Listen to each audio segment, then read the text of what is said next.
Miami Beat, your source for all things entertainment, where we bring you the pulse of Miami's vibrant music and cultural scene. From the salty rhythms of Southside merengue to the energetic beats of popular music, we've got it all covered. Join us as we take you on a journey through the city's hottest clubs, festivals, events, and introduce you to the talented artists and performers who make Miami the cultural capital of the South. So sit back and relax with the Miami Beat. Now, here's your host, Renee Gim. Crazy.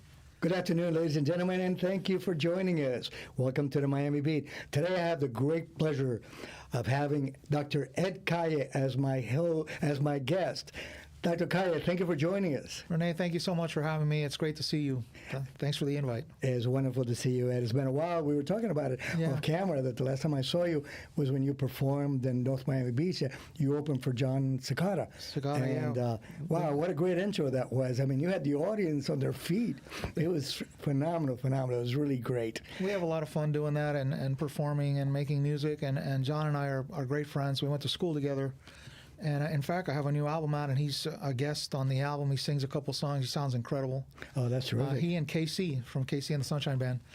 Is that album out now? Yeah. It is out. Yeah. And where can people Soulful Nights. Soulful Nights. You can hear it anywhere on the streaming platforms. And we don't make CDs anymore. So no, nobody. It's all streaming platforms now. That's great. So on any of the platforms, Spotify, all of them, Apple, Spotify, YouTube, Amazon, all those. Everything. Tidal, that's terrific. That's terrific. Platforms. Yeah. So I want to talk a little bit about your background. You were born in Venezuela from a Spanish family. And when did you migrate to the United States? I came here, I was about 9 years old when I came to the States. My father got an offer. My father spoke 5 languages, was really good at math, and we were in Caracas, and he met the owner of Yasa Airlines at the time. It was a private airline. And he offered him a job here because of the languages and the math. And so my dad saw an opportunity to bring us all over. And we came, and that was my introduction to America. I knew America and Venezuela from television. There was so much television and a lot of infrastructure because of the oil companies and all that kind of stuff. But Miami was such a different place back then. Miami was really a small town in many ways. But I quickly became enamored with the culture and the people in school. And thanks to public school, I was able to get acquainted with the saxophone. That's where I met the saxophone for the first time. And the rest is, I guess the rest of it is history, So you're a product of the Miami-Dade Public School System? Yeah, Miami-Dade County Public Schools. I'm a big proponent of Dade County Public Schools. I just think the work that is done there and the quality of education is great. I spend a lot of time volunteering at different places. I'm on the board at MASS, which is a performing arts or an arts 8 through 12, and I sit on the advisory board, Miami Art Studios, and I spend a lot of time with kids in the community. I always have, because I grew up in this community, and I was fortunate to have people come in and visit and be very helpful. So you want to give that back to the next generation of students, of musicians. You have always been known for the individual that puts a lot back, that helps the young students and the people coming up, and people are grateful for that. They really are. I'm grateful for the opportunity to do it. I think it's something that all of us, we get to a certain point in life that if we can help people cross a bridge faster and easier, then we have a responsibility to do that. And it's always great to work with young people, because I remember being them, and I remember being that kid who was sitting in a chair with aspirations, and you weren't really sure how to get there, or you didn't have a role model, or you didn't have those things. So that part of it is great, and I'm fortunate to be given the opportunity to do that in our community. I love our city. I love our community. I'm a product of it, and I always want to see everyone succeed and do well. That's wonderful. That is absolutely tremendous. Dr. Ed Calle, when did you first decide that music was going to be your career? It was by accident. My father received a note from school when I was in middle school, when I entered the 7th grade, to see if their child wanted to play in band. And back then, if your father asked you if you wanted to do something, you always said yes, because I came from a very strict kind of upbringing. And he asked me, he said, "Do you want to play in band?" I'm like, "Well, I don't know. What instrument do you like?" "I don't know." He said, "What about the saxophone?" I said, "Okay." I had no idea. And there was it's kind of a connection from the very first day. One of the things that music did for me was that it gave me a voice when I didn't really have one. You know, I was always a shy kind of kid. I was kind of a nerd. And so the music allowed me to speak in a way that I wouldn't be able to speak otherwise. And I like music. And as far as a profession, it happened completely by accident. I guess I always had kind of a very identifiable sound and a style of playing, even though I was, very young. But I was probably 14 years old when people started to call me to play in bands and to do recordings for people and do those kinds of things. And it just turned out to be something that ended up being a career. I ended up working so much that it just happened. And then I decided to take it seriously at one point. I decided to take it seriously at one point with practicing and stuff, and it just fell right. That's right. When I got to college. So I never really practiced or took a lesson or any of that kind of stuff because we didn't have that kind of money till I was 19. And at 19, I just locked myself in the rooms over at the University of Miami. And the rest of it is a work in progress, I guess, but it's amazing what you can get done in 3 or 4 months if you really put your mind to it. And I was able to learn a lot, and then I've continued to practice and learn and all that stuff. And the objective always is to play better, to be a better musician and a better person and all that kind of stuff. So you have a doctor's degree in music. I have a doctor's degree in higher education leadership. My specialty is remedial mathematics. And the reason for that is that I promised my mom and dad, they didn't have the opportunity to finish school. They lived through the Spanish Civil War, mm-hmm. and my mom grew up with 12 brothers and sisters and all the other stuff. And so we had my father always said that, education is the most important thing. It's the one thing they can't take from you. And so I promised them that I would finish my studies, and I did.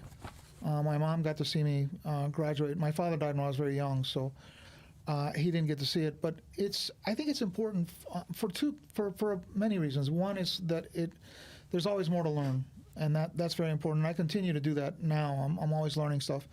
I've always been a student in that respect. But also as a Hispanic, very often they look at us as if we were less capable, less educated, less this, less that. And the reality of it is that that's just not the case. And there are not a lot of Hispanics with doctorate degrees. It's a small minority. And I really want to inspire the next generation of students to learn as much as they can and to specialize and to work on degrees that are going to help other people. And the stuff in my degree, especially looking at why we struggle so much with mathematics in this country at a time when we live in a digital age, when everything is numbers and computers and math, and is a problem. And it's a problem that we have to overcome. And so that part of it is fascinating. And the other thing is that as you get older, a lot of people tell you that as you get older, you have a hard time learning. But the reality of it is that as we get older, we know how we learn. And actually, I think we learn faster because we know how we learn. We can ignore all the static that a lot of times when we was young kids, we were forced into things that we don't really fit us. So that part of it was fascinating, and it's stuff that I can apply directly to the music. I've always been a mathematics person, studied a lot of math and all that, so it's been part of my upbringing, and music is very mathematical. So at least the way I approach it. So it's all one big kind of happy family, crazy happy family. It certainly is, and but it's a beautiful family because everybody seems to come together when they go into a studio or when they go on a stage, and everybody starts to perform. Everything just melds together, and everybody just feels like they're a family. Yeah, the power of music, the ability to communicate with people who are close to you or people that you've never met before. I've had that experience, playing in Japan with a band of all Japanese musicians who I'd never played with, and we're making music like we'd known each other all our lives, and even though we couldn't really communicate language-wise, we used hand signals. I've had that experience everywhere. I've had it in Russia. I've had it in Korea. I've had it everywhere, and it's a wonderful thing. And the power of the communicative power of music is awe-inspiring. And when we use it for good, and the world today where there's so much static and there's so much stress, music is one thing that kind of bonds us all together, and it's great. It really is. I want to share with the audience a little bit about your background, because this is something that is just absolutely phenomenal. Just I'm so impressed with it, and not only, I'm impressed with the fact that I have had the pleasure of meeting you, working with you, and watching you perform. But this is truly amazing. You're featured in 1,700 CDs and over 10,000 singles, and you have recorded royalty including Frank Sinatra, Juan Luis Guerra, Juanes, Celia Cruz, Arturo Sandoval, Natalie Cole, Michael Bolton, Christina Aguilar, Tom Dowd, Phil Ramano, Chick Corea, Michael Breck, Gloria Estefan, Greg Allman, Lenny Kravitz, the Bee Gees, George Clinton, David Byrne, the Wailers, Rihanna, Diego Torres, David Bisbal, the Pet Shop Boys, Julio Iglesias, Oscar De Leon, J-Lo, and countless more. What was that experience like, performing and recording with all those artists? They're all amazing. They're all teachers, really. And I think the biggest honor you can have in your career is when people ask you to record with them, to record for them on their music. I think that part of it, I've never lost sight of that. That's a big honor, and my job is to go in there and serve the music and serve the artist. And I've been very fortunate that I continue to do that to this day all the time. And probably the most important thing is to keep your ears open, your eyes open, and to keep your mouth closed and learn as much as you can from these great people. And I get to know them, whether it's Juan Luis or whether it's Gloria or Emilio or any of them, and really spend time in the studio and ask them questions about their process of making music and all those things. And it affects you. I listen to Julio and his vibrato and his command of the voice and the expression. Someone like Michael Bolton, where I did an entire record with him, and we sat like this, like 2 feet apart from each other, just interacting. We went out to dinner, and I saw him, the way he treats his audience so nicely. People just wouldn't stop asking him for autographs, and this guy just would not stop signing and taking pictures. And you learn a lot about humility. And these are we're talking about some of the greatest musicians ever, some of the greatest artists ever. And I'm just fortunate to be there and to be a part of it. And I'm very proud of the fact that as a Hispanic in America who grew up in the public education system, here you have a kid who came here and ends up playing a solo on a Frank Sinatra record or a Gloria Estefan record or a Michael Bolton record. I'm not just in a section, I'm playing solos for them. In fact, with Natalie Cole, I heard it on the radio and I was taken back. I forgot. But it's a track that she recorded that they brought her dad's voice onto the track. And I'm playing the saxophone solo, and I'm thinking to myself, if I had told my father that this would happen, my father would not have believed it, And so those are the kinds of things that you never forget, that you're always very thankful for, and they're really a blessing. And all I can do is keep working at it, and try to be better and keep doing that, and that part of it is great. But it's what an honor that is. Well, you certainly have accomplished that, and you've done a tremendous job. But I want to go back a little bit, and I want you to tell me what it was like to be on the same stage with Frank Sinatra. He was literally bigger than life. In the studio it was hilarious because you're looking at a living legend, but on stage, it was incredible. And he was already older by this point. I started playing with him. I was a young kid the first time I played, but we'd have a lot of instruments. The saxophone players in that book. I would have to play tenor sax and flute and alto flute and clarinet and soprano saxophone sometimes. There were a lot of things. But he always loved the musicians. He loved the composers and the arrangers. He would always announce who composed the song and who arranged the song. And his arrangers are the greatest arrangers in the history of the American songbook. And one of the times we were playing at the Broward Center, and we were all getting ready for the set. And his rehearsal, when you show up to do that, they hire only the best musicians. So you're on stage, and the rehearsal maybe lasts an hour at the most. You do not look at everything that you're going to play that night. Most of it is sight read. And he can tell right away whether it's going to go or not. And he loved our band. He took us on tour, different places, Atlanta and all throughout the Southeast with Peter Graves and that. But one night we were lined up, ready to go, and he snuck up behind us and he goes, "So," with that big voice. And we all must have jumped about 3 feet off our chairs. And he went through and he asked each of us which was our favorite arranger in the book. And there were 5 saxophone players. And when he came to me, he asked me, and I said, "Don Costa." And he said, "Mine too." And it was an interesting thing. And I said to him, the reason is that because usually if you're the first tenor player in a section like that, I'm usually either the first clarinet voice or the one of the lower flute voices. And no matter what line I was playing, it's always a melody. It's always something you could play by itself, and it sounds beautiful. Sure. And so that's a sign of a great arranger. It's sort of like playing Mozart or Bach or Beethoven.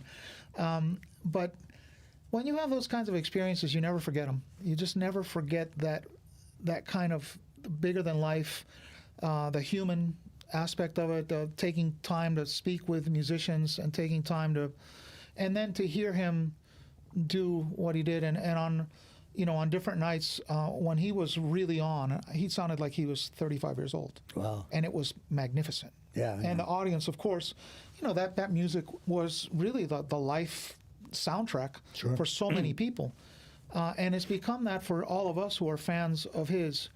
When I got to record the solo, I'm on a track with he and Antonio Carlos Jobim, who wrote The Girl from Ipanema.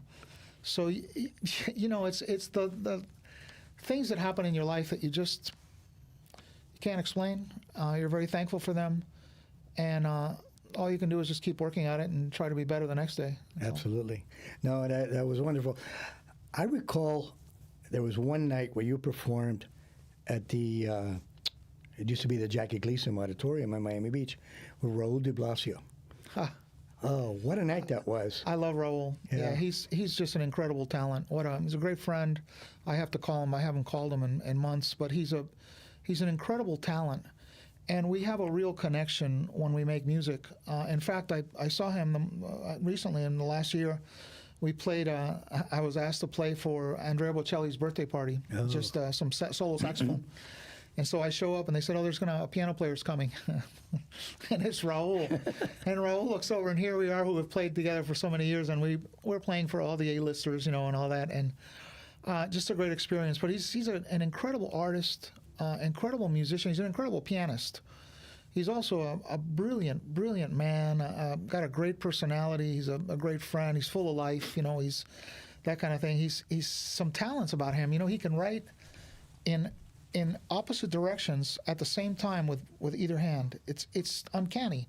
So his dexterity on the piano is no coincidence. He has this ridiculous ability, but a great musician, and his music really reaches the audience. Yeah.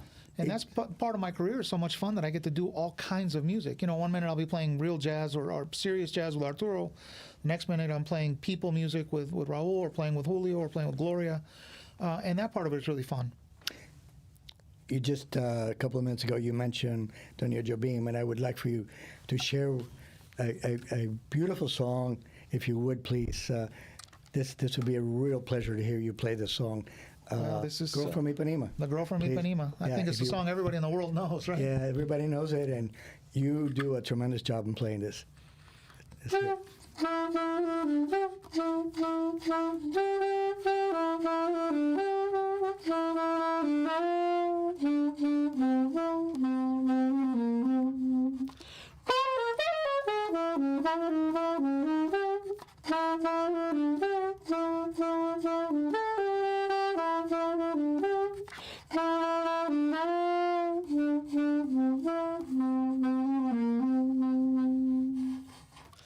He wrote such great music. That's wonderful. And you had the pleasure of performing with him, right? Recording with him, yeah. Recording It's really, him. really incredible. I'm such a big Joe Beam fan. Well, who's not a Joe Beam fan? But I'm a huge fan of his, and his music is timeless. You know, the Brazilians, he and the rest of the Brazilians have a beautiful way of incorporating more complex harmony than we are used to in our pop music. Brazil is influenced by the French and a lot of other people, and his music is very rich harmonically, and so the jazz musicians love to play it because it gives us an opportunity to improvise on harmonic structures that are very interesting. I was told that one of the reasons why the music that he made sounds the way it does is that when they were composing that music, they were living in these apartment buildings in Rio, and they couldn't play loud. So they had to make music with acoustic guitar, maybe a little piano, but it was very subdued.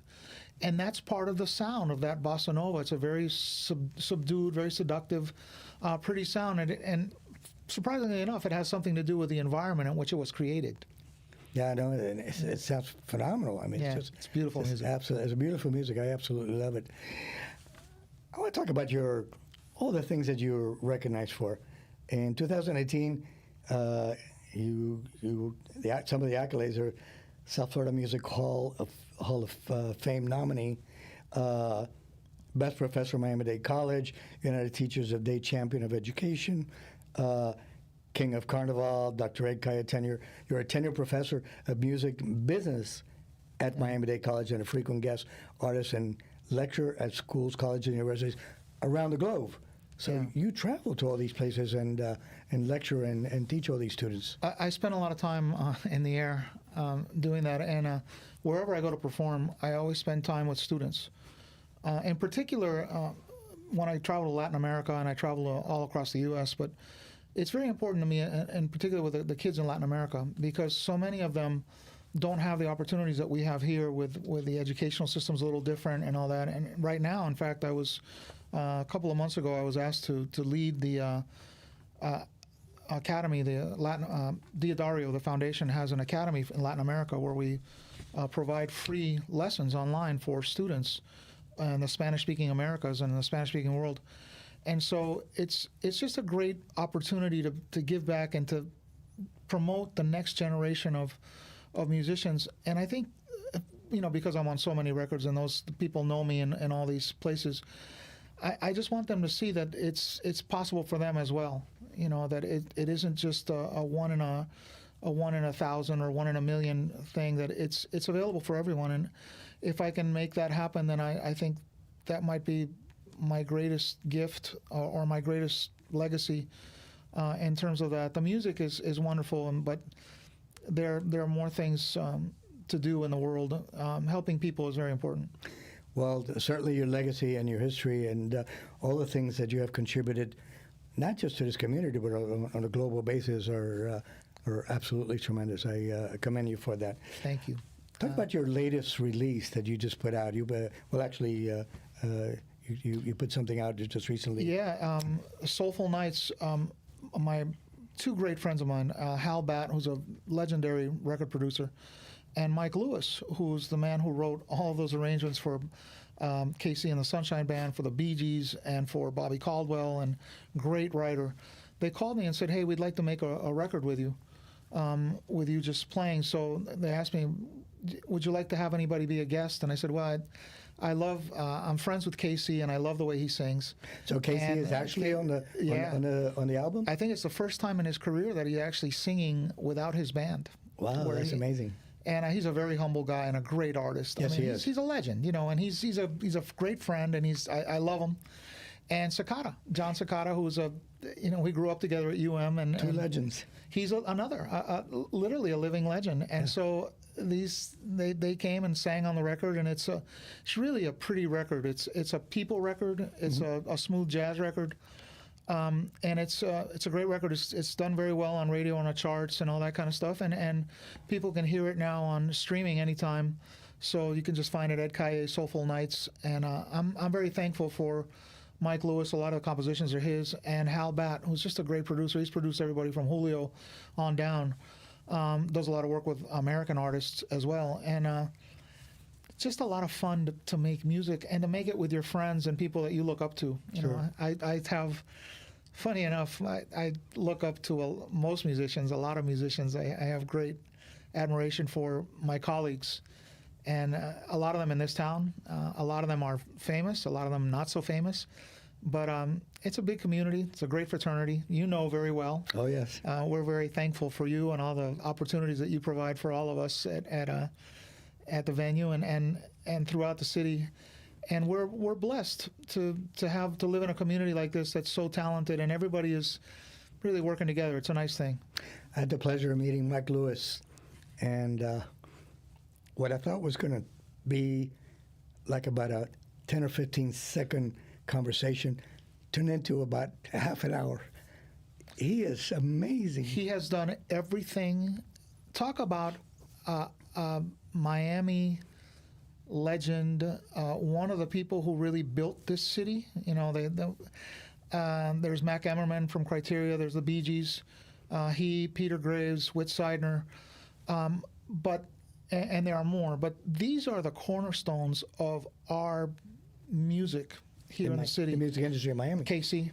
You look at what they've done, and then of course Gloria and Emilio, what they did for, and you know, probably the biggest honor I've ever had in my life was to be named King of Carnival, because when you look at the list of those people, Desi Arnaz, you know, Pitbull, and Desi was the very first one, and to follow in that tradition. And Desi was an incredibly important part of the Miami music scene. Yes, he was. You know, this is one of the founders of that thing. And so when I get to work with people like this and Mike Lewis, and they are the founders of this movement, of this music, and the rest of us are doing our best to maintain that standard.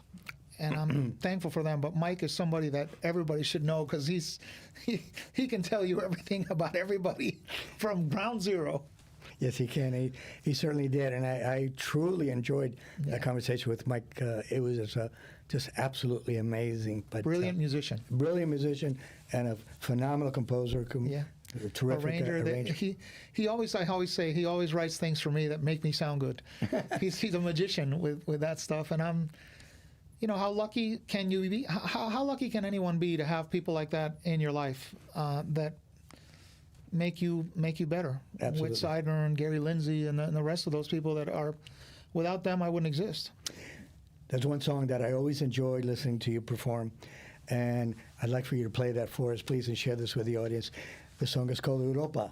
And, yes, Gato Barbieri is probably one of my biggest influences. I got a chance to meet him. Spend time with him. You told me about that. You told me that it's a great experience at the Grammys, giving a Lifetime Achievement Award, and I just love him, and he had a tremendous impact on all of us who play the saxophone, especially all of us who are Hispanic and play the saxophone. But I always play this song because it's a song that everybody knows and everybody loves. Santana wrote it, he and Tom Coster, but Gato made it famous. Beautiful song.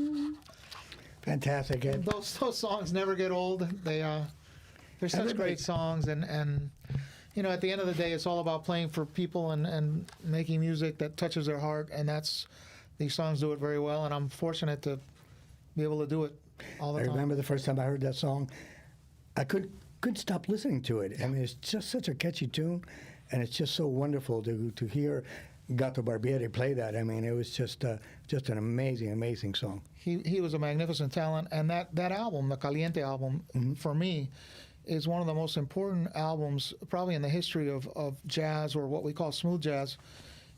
It's literally, you can listen to it now and it still sounds fresh. And that album was made, I believe, in 1977. So he had it going on way back. I'm sure he did. And a great composer, a great saxophonist, great guy, really a humble person, very, very nice to me, as have all the Giants been with me, whether it was Dizzy Gillespie or Chick Corea or Michael Brecker or any of them, Tom Dowd. But you deserve it, because you certainly are that. We're working at it. We're looking at it. Ed, thank you so much for being on our show today. It's been truly a pleasure and honor Thank you, to have Renee. you here. Next week, we have the pleasure of having Louis Martinet, who is the producer-composer of Expose, a phenomenal DJ, but he actually created Expose. So tune in next week, 1 p.m. on Friday afternoons. Thank you for being on Miami Beat. Thank you, Ed. We really appreciate having you here Thanks, today. Renee.